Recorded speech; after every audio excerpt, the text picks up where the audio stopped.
Charles Law real life application using hot air balloons. A torch is used to heat the air molecules inside the balloon. The molecules move faster and disappear within the space. The gas inside the balloons takes up more space, becoming less dense than the air surrounding it. The dense of the air surrounding it. Now we have to see the Charles Law real life application of hot air balloons. A torch is used to heat the air molecules inside the balloons. The molecules move faster and disappear within the space. The gas inside the balloon takes up more space, becomes less dense because it occupies the more space, so density it becomes less. As such, the hot air inside the balloon rises because of its decreased density and cause the balloon to float. The picture it is shown, there is a balloon which is floating on the sky. The Charles Law real life application of hot air balloons. I hope now you understood what is the Charles Law. V by T is equal to constant. Whenever we increase the temperature, there should be increase in the volume. Gay-Lussac's law, it is a relationship between pressure and temperature.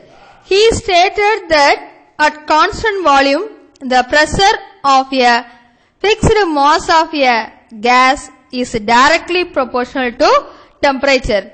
P is directly proportional to T. Otherwise, we can say P by T is equal to constant, that is K.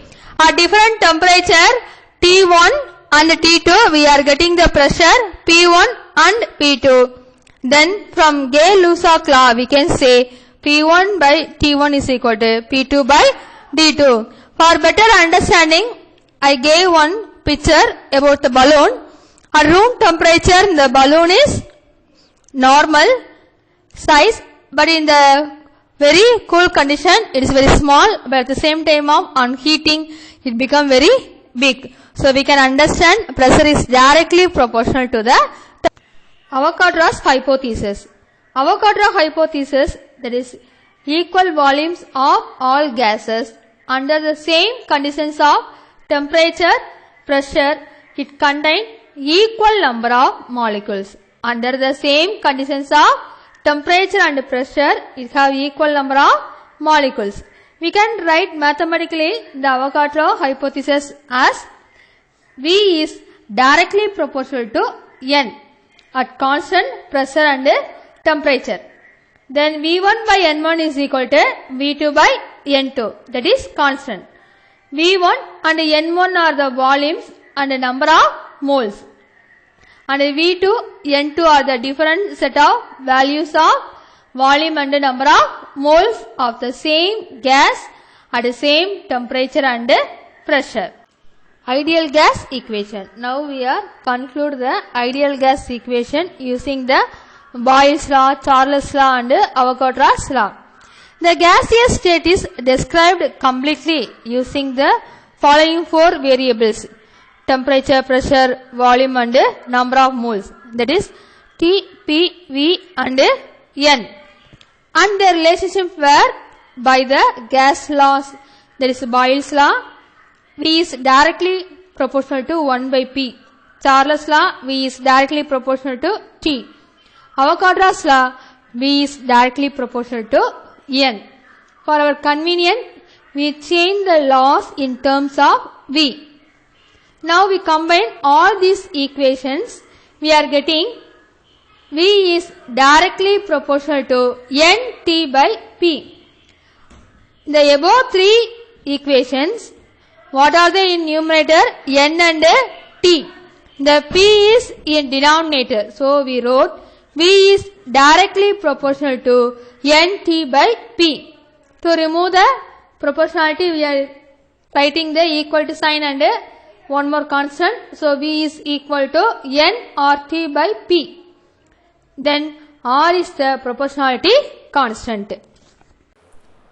We can calculate R using the equation R is equal to PV by NT. For conditions in which P is 1 atmosphere, the P they given us 1 atmosphere and the volume is 22.414 decimeter cube and N is 1 mole at the temperature of 273.15 Kelvin. So now we are going to calculate the R value by substituting the above datas. Then R is equal to 1 atmosphere into 22.414 decimeter cube divided by 1 mole into 273.15 Kelvin. Then we are getting the value 0.0821 decimeter cube atmosphere per mole per Kelvin. How we are getting per mole per Kelvin? Mole and Kelvin are in the denominator. If we bring the same to the numerator, it becomes per mole and per zero. Under standard condition, that is standard temperature and pressure, where P is equal to 1 bar, otherwise 10 to the power 5 Pascal. V is equal to 22.71 into 10 to the power minus 3 meter cube for 1 mole of gas at 273.15 Kelvin. 273.15 Kelvin is the standard temperature and the standard pressure is 1 bar. Now we substitute the values of the above to the formula R is equal to PV by NT. What will be? R is equal to 10 to the power 5 PA into 22.71 into 10 to the power minus 3 meter cube divided by 1 mole into 273.15 Kelvin. After we are cancelling everything, we are getting R value as 8.314 Pascal meter cube per Kelvin per mole. If we change to the bar, we are getting 8.314 into 10 to the minus 5 bar meter cube per Kelvin per mole. In the terms of decimeter cube, we are getting 8.314 into 10 to the power minus 2 bar decimeter cube per Kelvin per mole.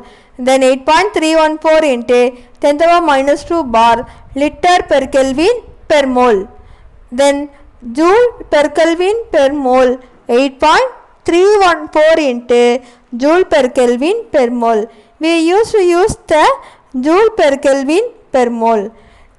While calculating, depending upon the given data, we are using the different R value with the different unit.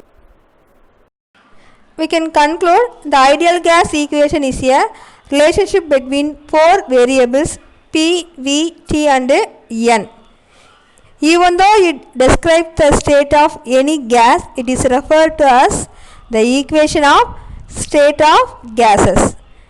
By knowing the other 3 parameters, we can calculate the 4th one.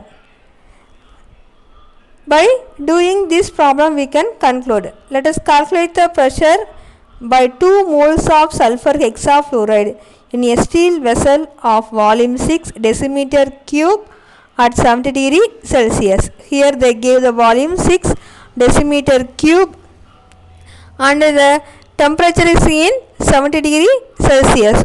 So we have to change the degree Celsius into Kelvin by adding 273. And then what is the question? What is the unit we supposed to use in the R? Here they gave decimeter cube atmosphere. So we have to use the R value as 0.0821 decimeter cube atmosphere per mole per Kelvin. Let us do the calculation. P is equal to nRT by V, that is equal to 2 mole, N is 2 mole into R value 0.0821 liter atmosphere per Kelvin per mole. Then T is 70 plus 273 Kelvin. Then V is 6 decimeter cube. If we simplify the above, we are getting the pressure as 9.39 atmosphere. Now I hope you understand. By knowing the other parameters, we can calculate the fourth parameter using the PV is equal